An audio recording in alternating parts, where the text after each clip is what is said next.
So some other TikTok tech creator made a $200 PC using used parts. I thought that was a cool idea, so here's my $200 PC. Like I said, steel. We got an old i7, a 4770. I've never even said that name before. I didn't even know that existed, honestly. Then we got 16 gigabyte kit of RAM with no hard drive. Pretty good deal for $51. I'm actually pretty proud of this one since it had no hard drive. We got Seagate Barracuda 1 terabyte 7200 RPM hard drive for $200, please. This is not as fast as an SSD and it's still going to be pretty slow for boot times, but 7200 RPM for $200 build, please, come on, that's perfect. Well, not perfect, but pretty good. 1060 for $103, yes sir. And you know we're not activating Windows, screw that.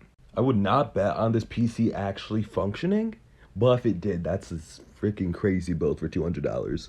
I mean, it might work. There's probably some compatibility issue though.